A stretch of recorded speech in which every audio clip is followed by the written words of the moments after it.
I mean, I guess I could see it as disgusting. It's going to be spraying poo matter all over the place, right? Like, how does that work? Is it the same as just shoving a water hose up your butt? Like, I don't know how that works. How's it going, guys? Welcome back to the channel. We're going to be finding out about this video called, let's see here, 11 weird things I had never seen before coming to Australia 2024. So this is a very recent video. It was posted 8 days ago by the channel Living Simply Australia. So go check that out. The links to the original video will be in that description section down below. And yeah, we're going to find some weird things I've never seen before coming to Australia. So I don't know which country they came from, possibly the United States. I don't know for sure, but we're going to find out, guys. We're learning today. The greatest American reacts YouTube channel that ever existed right here. That's right. Oh, wait, I don't have my lights on. My last two videos were probably pretty dark. Oh, well. In this video, we're going to talk about the weirdest things I found in Australia that I had never seen before. Let's get started.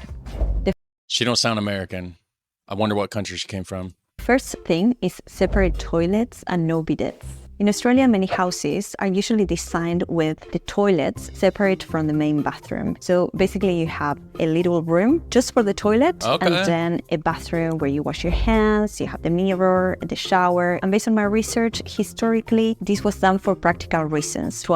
Well, that makes sense, because then if somebody's trying to take a shower right after somebody blew it up, you don't have to smell it. Like, that makes complete sense. I wish it was like that around here, because we have the toilet right by the tub.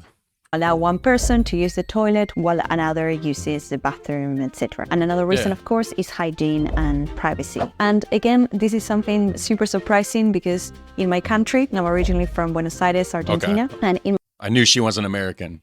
Argentina. My country, separate toilets don't exist. So when I first came here, especially I was living in a share house, and yeah, I found it very interesting, but at the same time, again, very practical, especially if you're living in a house with a lot of people, perhaps a big family with children. You don't have to wait for your turn to use the toilet. You just can go, and then another person can have a shower in the separate bathroom. And then Nice. That makes a lot of sense. I wish it was like that here. And yeah, you know, and I have seen some houses, some places do that, but it's not a very common thing.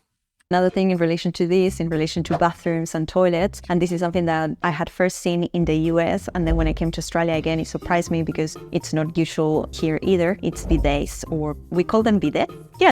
I've heard of them. It's not super common. That was another huge difference. In my country, Argentina, bidets are basically an essential part of the bathroom. And in many European countries, this is the case as well. But yeah, in Australia, they don't exist. And I remember I was so surprised that I told my friends about it. And they were like, oh, that's disgusting. How come they don't have bidets? Then I told my Aussie friends about the bidets. And they find disgusting the fact that we have bidets as well. So it's a very interesting cultural difference. I mean, I guess I could see it as disgusting. It's going to be spraying poo matter all over the place, right? Like, how does that work? Is it the same as just shoving a water hose up your butt? Like, I don't know how that works. And yeah, I don't know, it's something that caught my attention. The second thing that I found very weird is Vegemite. Aussies love their Vegemite, and again, this is one of the weirdest things that I've come across. And if you don't know what it is, this is a spread that is made of brewer's yeast extract, a byproduct of beer manufacturing, that you can put on a piece of toast, crackers, sandwiches. And I remember the first time that I tried Vegemite. It wasn't actually here in Australia, but it was 1 year before coming here. I was studying English with an Aussie teacher, and I remember that he brought Vegemite for me to try. And at the beginning, when I looked at it, I hadn't tried it yet. When I looked at it, I thought it was yummy because it reminded me of chocolate, right?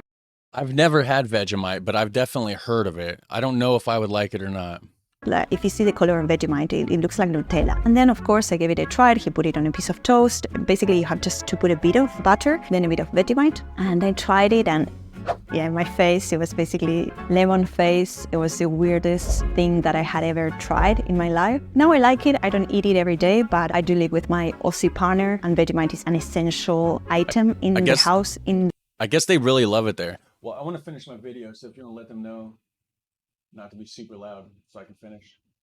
the fridge. And to give you an idea, it basically tastes very salty, kind of bitter as well. And an interesting fact as well is that Vegemite apparently was born in the 1920s in Melbourne, and it was an attempt to replicate the British Marmite, which I haven't tried. Please don't troll me, because when I read this interesting fact on my partner, he got very offended. So please don't blame it on me. This is on the internet. I don't know whether it is true or not. You can, leave a comment below and tell me what you think. Another thing that caught my attention when I first came to Australia is the fact that alcohol is sold separately. So you won't find alcohol in supermarkets. I remember the first time Oh yeah, around here it's in all the grocery stores. Not all of them, but a lot of them, yeah.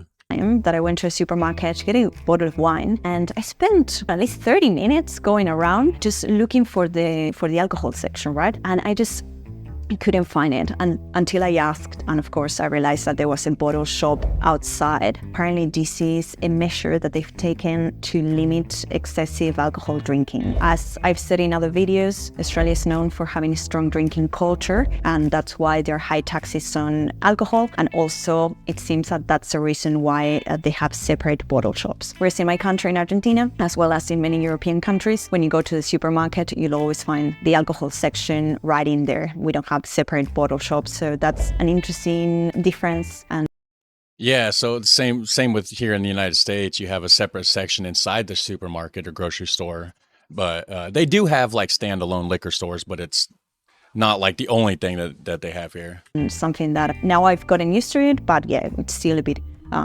don't know, weird. Again, I think that caught my attention when I first came to Australia is the fact that Australians place stuff that they don't want on the street outside their home. And this practice is called hard rubbish collection. And most of these items are usually pieces of furniture or appliances that people put outside their homes for other people to come and pick them up, or for a truck to pick it up. So Yeah, they do that here too.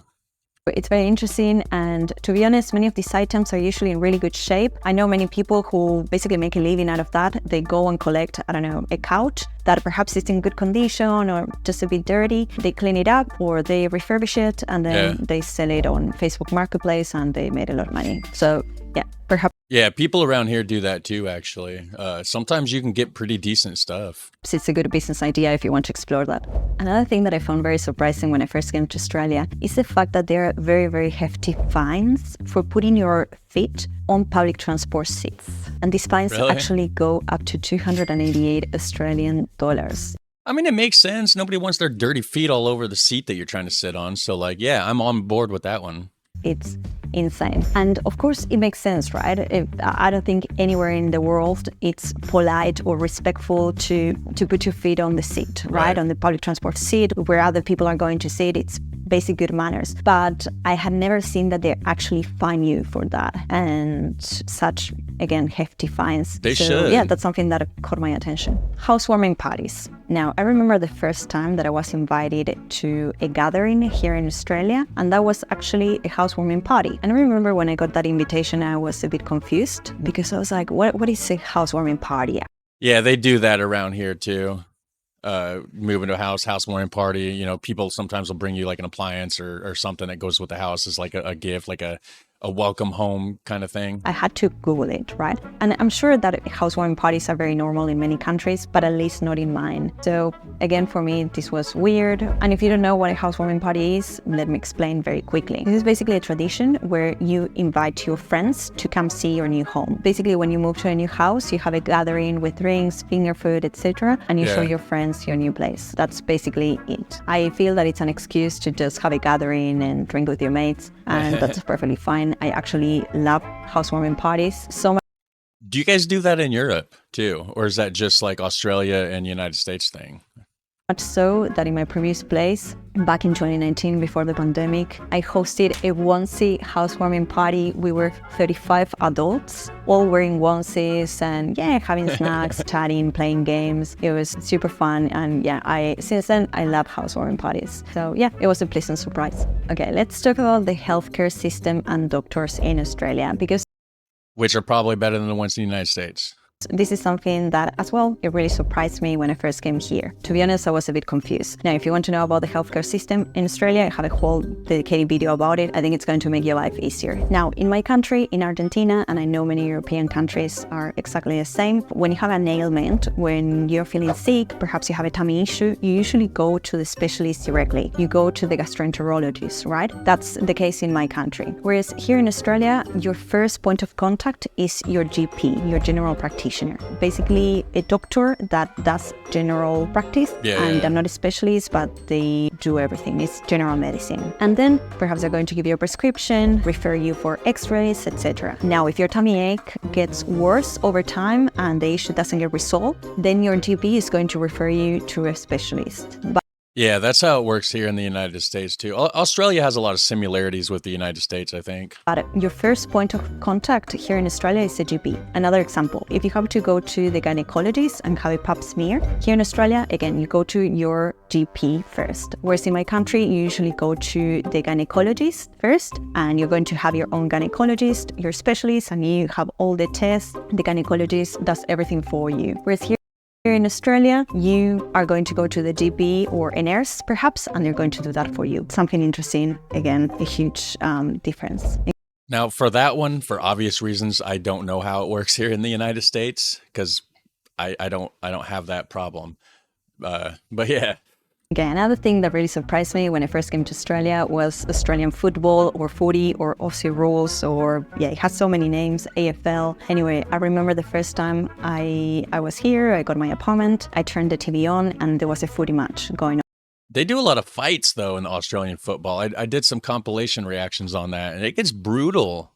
For me, it was a big surprise. To be honest, at the time, I hadn't even heard about footy. Yeah, it was a mix of rugby and soccer, but I wasn't really sure what was going on. It's basically neither. It's just a unique sport, very unique, again, to Australia. And Aussies love it, especially here in Melbourne. Most of my Australian colleagues as well, they're super fans of Collingwood, Richmond, Essendon. It's very interesting. I've been to 2 footy matches. What I really liked is the family environment. It's very family-oriented. Rivals can sit next to each other. There's no aggression. Well, at least in my opinion, when I compare it to the Argentinian team or when you compare it to England, they're much more, it's another kind of passion if you want. But here in Australia, it's more family oriented, and that's something that, I really appreciate and I do like.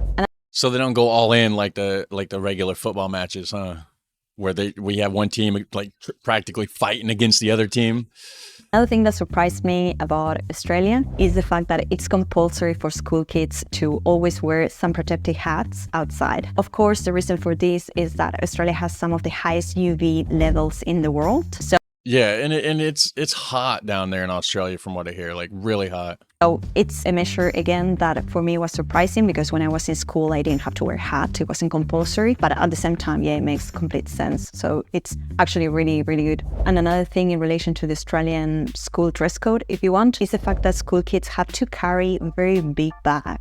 Yep. So you see the little 7-year-old carrying a bag that is almost bigger than them. And I don't know, it's weird.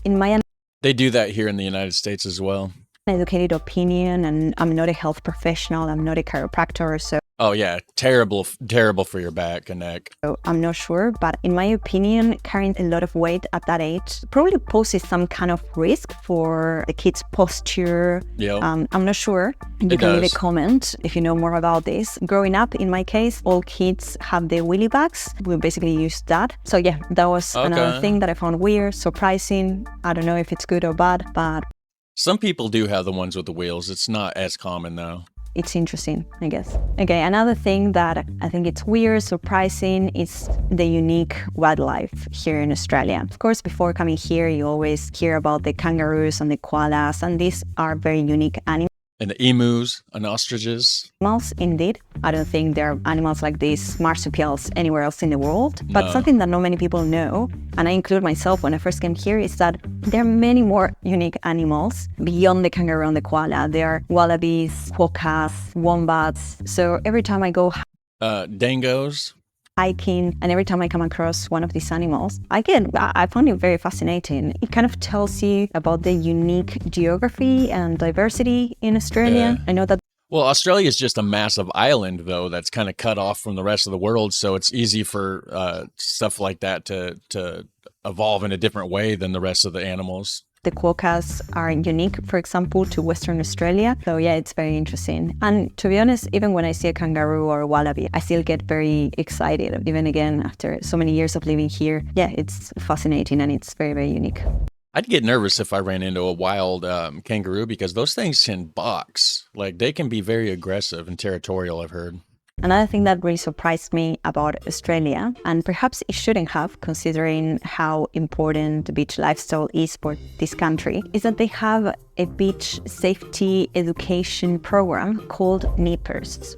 Well, that makes sense because they are very beach oriented. A lot of surfers and stuff out there. This is basically a program where kids as young as 5 years old learn about beach safety and rescue techniques. So if you're at the beach at any coastal town in Australia, usually in the morning during weekends, you are probably going to come across all these kids being trained for the NIPERS program, basically being trained on life-saving techniques and, as I said, beach safety, etc. So yeah, it's something that I would have loved to be able to have when growing up. I find it amazing, and of course, again, this reflects the importance of knowing how to swim here in Australia.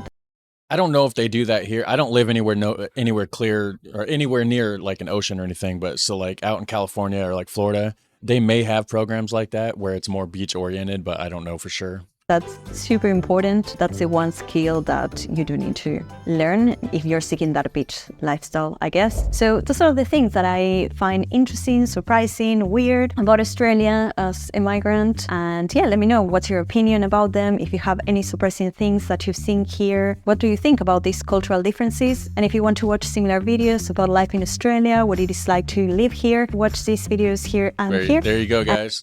So a lot of that was actually pretty similar to America. I think Australia has a lot of similarities with America, but of course, coming from Argentina to Australia, or even if she came to the United States, she would have a lot of the same similar, differences that would stick out in mind to her because the similarities between Australia and the United States is pretty close. I mean, of course, there is differences, of course. Every country has differences. But anyways, yeah, you want to add to it, drop a comment down below, hit like, hit subscribe. And until next time, guys, have a super fun, awesome day. Take care.